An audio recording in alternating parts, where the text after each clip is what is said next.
نے لائبریریز کے اندر رکھ دی ہیں۔ جناب ڈپٹی سپیکر سر، اگر اس قائد اعظم یونیورسٹی کا جو شعبہ فزکس ہے اس کا نام چینج نہ کیا گیا، میں ہر روز یہاں احتجاج بھی کروں گا۔ اور دوسری سب سے بڑی بات جو قرارداد میں لے کے آنا چاہ رہا ہوں، میں یہ چاہ رہا ہوں کہ افواج پاکستان کے اندر قادیانیوں کی بھرتی پر پابندی لگائی جائے، ایم ڈیوں کی بھرتی پر پابندی لگائی جائے، لوری گروپ کی پابندی لگائی جائے، اس لیے کہ ان کے دین میں، ان کے جھوٹے مذہب کے اندر جہاد فی سبیل اللہ کا کانسیپٹ نہیں ہے۔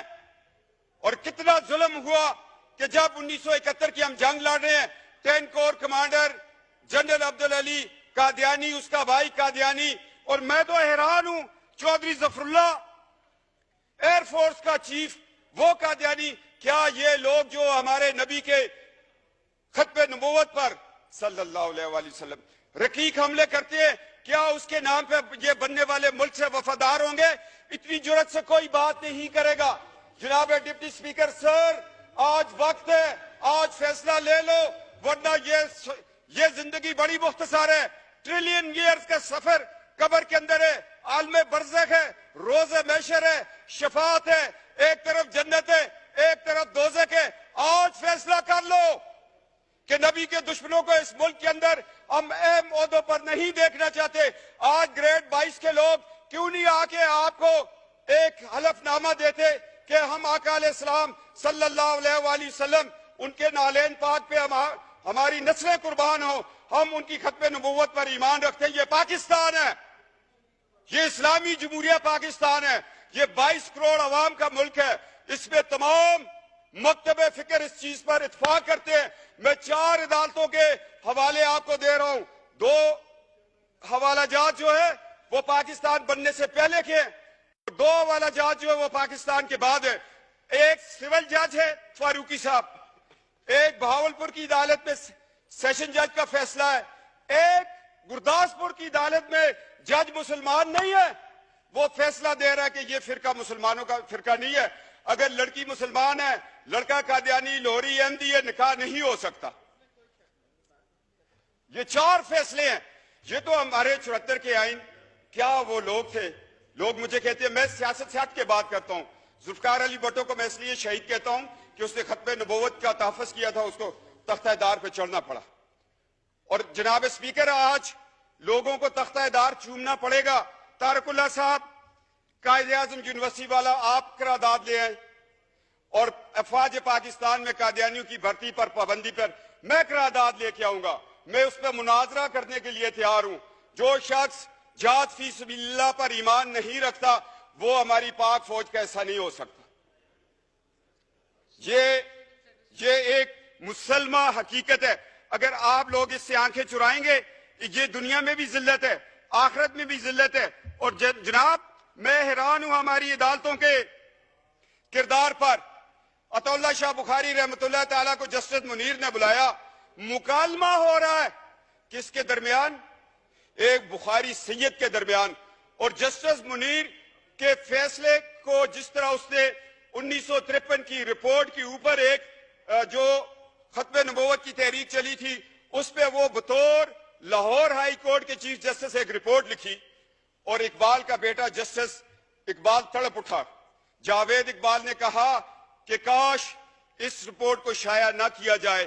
میں یہ کہنا چاہتا ہوں کہ جسٹس منیر کی رپورٹ ایک دروازہ کھول رہی ہے قادیانیوں کے لیے۔ میں دکھ سے کہہ رہا ہوں، جہاں مولوی تمیز الدین کے خلاف جسٹس منیر نے فیصلہ دے کر ملک کو 2 لخت کیا، وہاں وہ شخص قادیانیوں کے حق میں فیصلہ دینے کو جا رہا تھا۔ شکر ہے اللہ کہ اس وقت ایمان افروز طاقتیں وہ طاقت میں تھی۔ یہ ہماری تاریخ کا ایک سیاہ باب ہے۔ اگر جسٹس منیر کو ہم دیکھیں اور اس سے چلتے چلتے ایوب خان کے دور کو دیکھیں، جسٹس منیر ایوب خان کا دست تو بازو بنا، اور جب ہم مشرف تک آتے ہیں پھر ہمیں کون ملتا ہے؟ کہیں ہمیں ڈوگر کورٹس ملتی ہیں، کہیں ہمیں جسٹس ارشاد ملتا ہے۔ کیا یہ لوگ کل، یہ تو آج ان کی 3 سال کی نوکریاں ختم ہو گئی ہیں، کیا ان کو یہ حق حاصل تھا کہ یہ قادیانیوں، مرتدوں، احمدیوں، لاہوریوں کو یہ اپنے قانون کے نیچے بٹھا کر ان کو ایک دفاع دیتے؟ اس سارے بیک گراؤنڈ کو میں ذہن میں رکھتے ہوئے میں آج ڈپٹی اسپیکر سر ریکویسٹ کر رہا ہوں 22 کروڑ کی اسمبلی کو کہ خدا کے لیے ہمارے عدلیہ کے اندر جو لوگ بیٹھے ہوئے ان کا بھی عقیدہ ختم نبوت پہ سرٹیفکیٹ کو دستخط کروانا چاہیے. کیا کہ یہ ماضی میں یہ لوگ اس فرقے سے تعلق تو نہیں رکھتے تھے یا چھپ کے ہماری صفوں میں بیٹھ کے ہیں؟ کیا یہ قرآن اور سنت کے مطابق ہمارے فیصلے کریں گے؟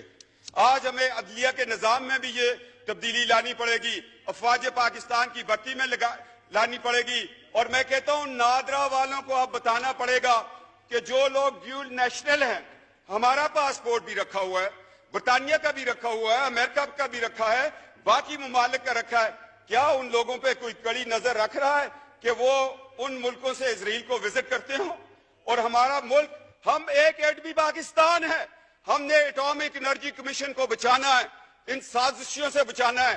لہذا تحفظ ختم نبوت کا قانون الیکشن کمیشن کو بھی بتانا پڑے گا, اور ہر پارٹی کو چاہیے کہ جب وہ ٹکٹ دے تو ساتھ ایک سرٹیفکیٹ اقرار نامہ وہاں پہ بھی لیا جائے کہ میں آقا علیہ السلام محبوب خدا نبی برحق پر, اس کی ختم نبوت پر یا خاتم النبیین پر میں ایمان رکھتا ہوں, پھر اس کو ٹکٹ دیا جائے, پھر یہ بات آگے چلے. میں چاہتا ہوں کہ جو ہمارے ایٹامک انرجی کمیشن ہے اس پہ بھی کام کیا جائے. ایجنسیاں ہم ایم این ایز کے پیچھے نہ دوڑیں, ہمارے ٹیلی فون نہ ریکارڈ کریں. ہمیں تو الحمدللہ ایک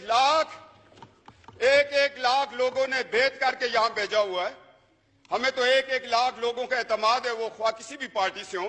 ہمیں تو صادق و امین اسی دن کہہ دیتے ہیں لوگ جب رات کو بکسے کھلتے ہیں. ہمیں کسی سے صادق و امین کا سرٹیفکیٹ نہیں چاہیے. ہمارے ماں باپ کی تربیت ہی ہمارے لیے صادق و امین ہے. کیوں شاہ محمود قریشی صاحب, جن آستانوں پہ ہم بیٹھ کر لوگوں کو فیض دیتے ہیں, اس سے بڑا صادق و امین کا سبق کوئی اور دے گا ہمیں؟ تو جناب ڈپٹی اسپیکر, آج تاریخ کے اوراق میں 4 پوائنٹ لے کے آ گیا ہوں. آپ اس کے کسٹوڈین ہیں. ایک تو قائد اعظم یونیورسٹی میں فزکس ڈپارٹمنٹ کے نام کو کسی مسلمان کے نام پہ رکھے. افواج پاکستان کے اندر قادیانیوں کی بھرتی پر پابندی لگائیں. گریڈ 22 کا افسر بھی آ کر جہاں پر بتائے گا کہ میں عقیدہ ختم نبوت پر ایمان رکھتا ہوں. پاکستان ایٹامک انرجی کمیشن میں ان پہ پابندی لگائے. ایک احساس ادارہ ہے, اس میں کوئی ایسا شخص بیٹھا ہو جو نظریہ پاکستان کے خلاف ہو, جو بنگلہ دیش بندے پر ربوے میں چراغاں کر رہا ہو, جو پاکستان کے ساتھ ہونے والی 12 اکتوبر کو جب مارچ لا لگا, آئین توڑ دیا گیا, یہ لوگ خوشیاں منا رہے تھے کہ جس آئین نے ہمیں کافر قرار دیا وہ ٹوٹ گیا. میں نے بیان دیا, میں جیل میں تھا, میں نے کہا 12 اکتوبر کا انقلاب فوجی انقلاب نہیں ہے, یہ قادیانی انقلاب اس لیے کہ مشرف کا سارا سسرال قادیانی تھا, اور ان کا طریقہ کار یہ اپنی بیٹیاں بڑے بڑے عہدوں میں بیاہ کر پھر ان بیٹیوں سے یہ کام لیتے ہیں آگے. جناب ڈپٹی اسپیکر, میں تلخ حقائق بیان کر رہا ہوں صرف اور صرف اس لیے, اللہ کی رضا کے لیے اور نبی کی شفاعت کے لیے یہ میں الفاظ بیان کر رہا ہوں.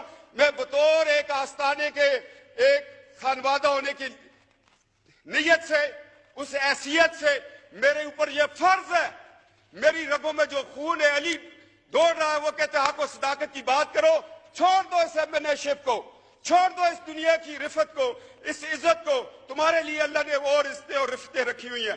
جناب ڈپٹی اسپیکر, یہ کردار آپ کو بھی ادا کرنا پڑے گا. یہ 4 میرے پوائنٹ ہیں. اگر یہ طارق اللہ صاحب اور یہ سارے مل کے انشاءاللہ تعالی شاہ محمود قریشی صاحب سیاست سے ہٹ کے میرے ساتھ اس بات پہ چلیں گے, تو کل جب ان کے بزرگوں کا عرس ہوگا تو میں جا کے وہاں پر اس چیز کی شہادت دوں گا. جناب ڈپٹی اسپیکر, اب ہمیں 2 دن میں جواب چاہیے, ورنہ ہاؤس کا سینس لے لیں. قائد اعظم یونیورسٹی کے شعبہ فزکس کو تو ابھی آپ ہاؤس کا سینس لے کے چینج کر دیں, اس میں کوئی بڑی بات نہیں ہے. کنسنسس کر لیں آپ. جی بہت شکریہ. سینس لے لیں. جی ٹھیک, ہاؤس بہت شکریہ. نہ یہ کنسنسس آپ کر لیں, ٹھیک ہے. جی شاہ محمود قریشی صاحب بیٹھے ہیں, طارق اللہ صاحب بیٹھے ہیں. To meet again on Wednesday, the 11th October 2017 at 10:30 a.m.